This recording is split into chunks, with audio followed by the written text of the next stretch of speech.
Hola y bienvenidos a un video más de Reflexiones Diri. Hoy vamos a apoyarnos un poco en la lectura para responder a la siguiente pregunta. ¿Qué es el más allá?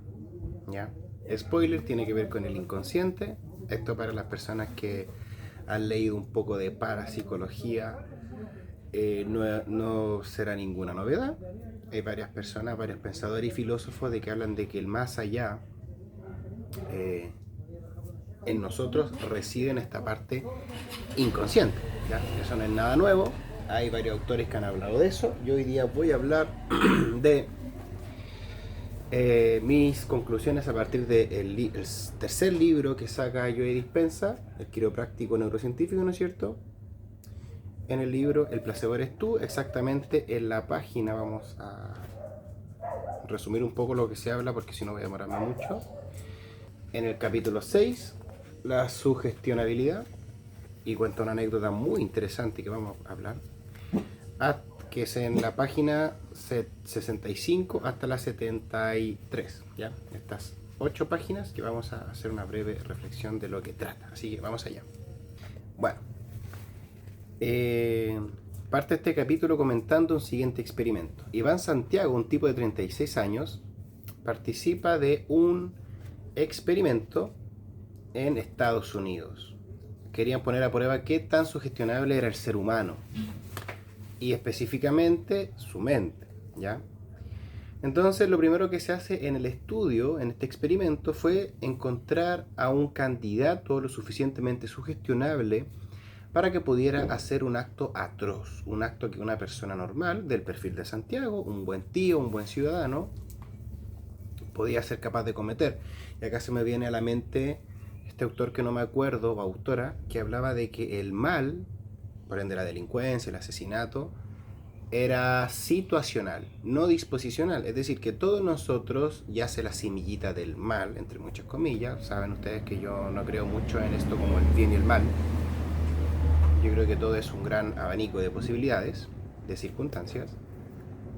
Y ella hablaba de que todo en determinadas circunstancias, si nos vemos orillados por el entorno a actuar de una manera despiadada, lo vamos a hacer. Claro ejemplo de esto son algunos nazis que cometieron actos atroces porque la situación se tornó así, porque el ambiente convirtió a personas como tú y yo en despiadados. No eran personas con patología, con predisposición genética, simplemente fueron personas que la situación los llevó a eso. ¿Ya? No estoy justificando de ninguna manera, solo estoy comentando un poco de historia y psicología detrás. Bueno, volviendo al experimento. Después de varias etapas, encuentran a Santiago porque eran capaces de meterlo en una bañera con hielo, casi al grado de congelación, 1,6 grados, es decir, el cuerpo ya empieza a tener síntomas innegables, pero estaba tan sugestionado Santiago, le habían ordenado a través del estado de hipnosis, con un especialista en hipnosis, que iba a meterse a una bañera con el agua caliente, agradable. Entonces él se mete como si estuviera de la nada y se mete en el agua y después sale y dice, ok, encontramos a nuestro candidato. Se me viene a la mente también este caballero récord Guinness que fue capaz de nadar mucha distancia en el océano Ártico o Antártico, no recuerdo, pero era en contra la ciencia que alguien pudiera resistir esos niveles de temperatura. Y él dijo, yo soy capaz de entrenar a personas para que sean capaces de hacer lo mismo que yo. Y aquí me viene a la mente otra cosa, porque en este experimento mencionar que busqué información de la veracidad de este caso y fue un programa que se emitió para el Discovery Channel en la serie Curiosity. Es el capítulo 4 que se llamaba Lavado de Cerebro o Brainwashing. Es muy importante mencionar esto. Al igual que muchas historias, parece ser que está basado en la vida real, pero no sucede tal cual se comenta en el libro, ¿ya? Pequeña crítica, creo que hubiera estado muy bien que en el libro de Joe Dispenza se mencionara que fue parte de un programa de televisión, ¿ya? Eso, sigamos. Bueno, el hipnotista se llamaba Tom Silver. Entonces, en este experimento se encontró a alguien que ya tuviera sugestionabilidad. Santiago, que era una persona muy normal, finalmente se le hipnotiza, se le compartimenta en su personalidad una, valga la redundancia, una personalidad asesina, porque él sale del hospital y le dicen, oye, le mienten, le engañan diciéndole tú no sigues con el experimento para que él, digamos, se sintiera más natural, y le habían ya incrustado una orden que iba a detonar en él esta personalidad asesina, que tenía que matar a la otra persona. Le habían dicho que tenía que tomar una pistola. Entonces él sale del hospital, sucede esta situación gatillo que en él genera que entra en este personaje asesino, toma una pistola de mentira y le dispara a esta persona famosa, extranjera que venía llegando, y después de eso, dentro de la hipnosis le habían dicho que después de que él hiciera eso iba a olvidar todo. Y es aquí donde aparece un montón de dudas. Entonces es aquí donde aparece el tema central de este experimento. Más allá de si el mal es situacional o disposicional, lo que sí queda claro es que yo he insistido mucho en esto, de que nuestra mente consciente controla muy poco. Y cuando hablo del más allá, estoy hablando de que querer pretender usar una manzana con el universo de la manzana para entender la complejidad del árbol y la red de todo el bosque es difícil. Y eso es lo que la parapsicología ha intentado estudiar hace, no es un campo muy nuevo, hace como 80 años.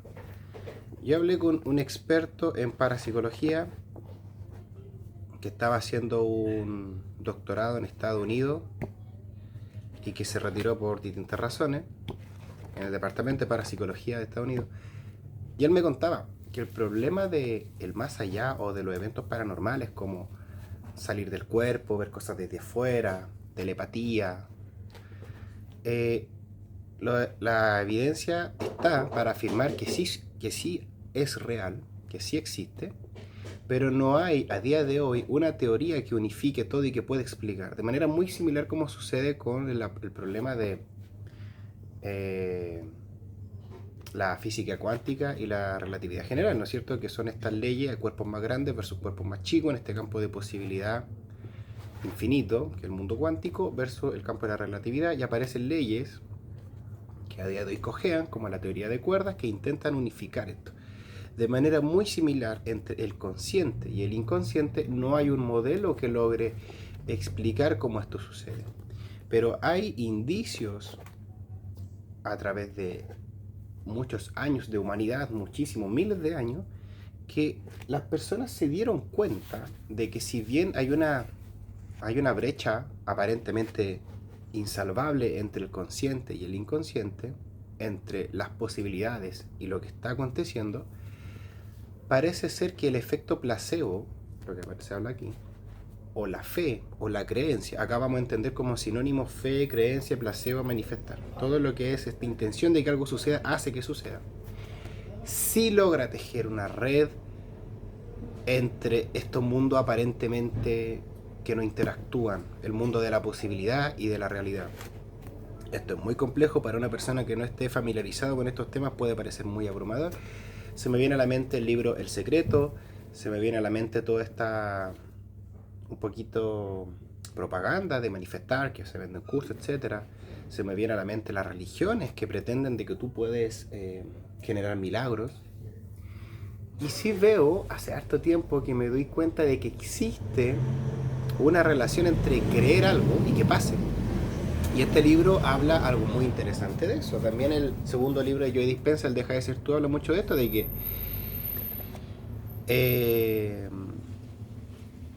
lo que a ti te sucede o lo que tú experimentas es un filtro, es un resultado muy pequeño de todo lo que puede llegar a pasar, y es ahí donde la mente decodifica. Y se me viene a la mente también la teoría de la latiz de Greenberg, que es una teoría que intentó explicar un poquito el campo de posibilidades versus lo que acontece en la mente.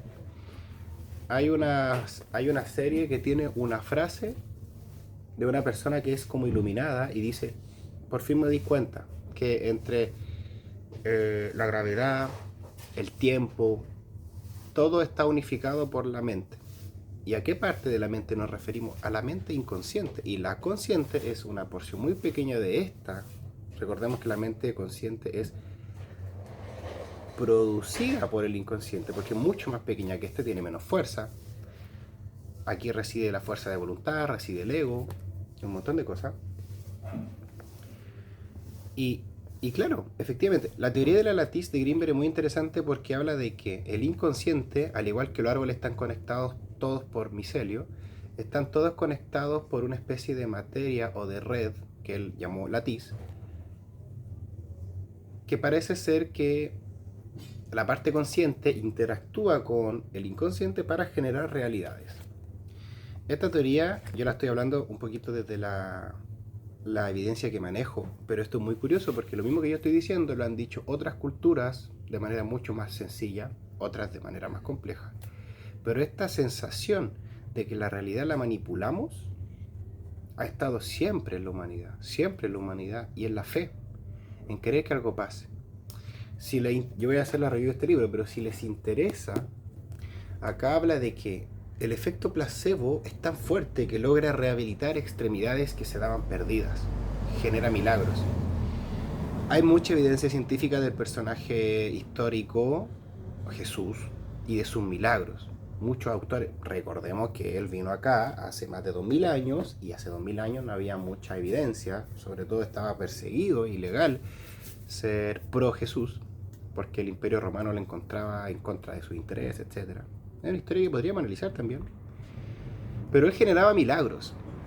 Mi pregunta es, ¿cómo se sentía escuchar la oratoria de la persona más influyente en la historia? ¿Cómo se sentía estar al frente de Jesús?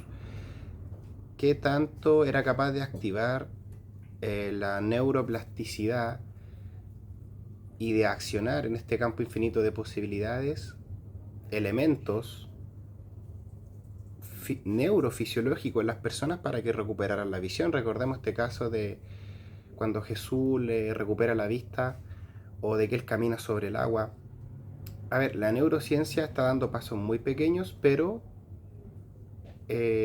aún sin una teoría unificadora, pero sí logra aproximarse a... Al menos hay evidencia de eso, ¿ya?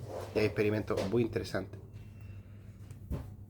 De hecho, uno de los muchos premios Nobel en física son sobre el campo de posibilidades. Así que eso se está cubriendo de una manera mucho más seria que hace como 80 años, cuando la parapsicología quebró porque no fue capaz de llegar a los resultados que se esperaban, ¿ya? Stranger Things habla mucho de esto, de cómo los niños, al ser más inocentes, más pequeños, podían acceder de manera más fácil a este campo de posibilidades, ¿ya? Es una exageración, pero hay experimentos, y aquí en la Guerra Fría y en las guerras mundiales se habló mucho de parapsicología, de que existen herramientas y habilidades sobrenaturales, ¿ya? Y el efecto placebo es uno de los elementos más a flor de piel que tenemos, ¿ya? Entonces, es brutal. Brutal, por ejemplo, y hay ejemplos miles, personas que se recuperan de diagnósticos médicos que iban a ser... que no había posibilidad de que se salvaran, ¿ya?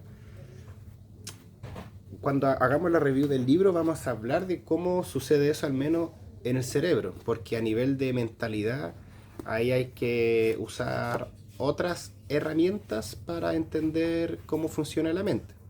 Yo estaba en un curso y le habrían preguntado a la profesora de psicología cómo se explican estos eventos inexplicables, cómo es posible que dos gemelos sepan que le pasó algo al otro. Y ella decía que desde la ciencia no se puede explicar, lo que sí te podemos hablar es de que se activan áreas del cerebro que tienen que ver con la memoria, con la emocionalidad. Pero eso no es una explicación, esa es una repercusión de un fenómeno místico, si se quiere.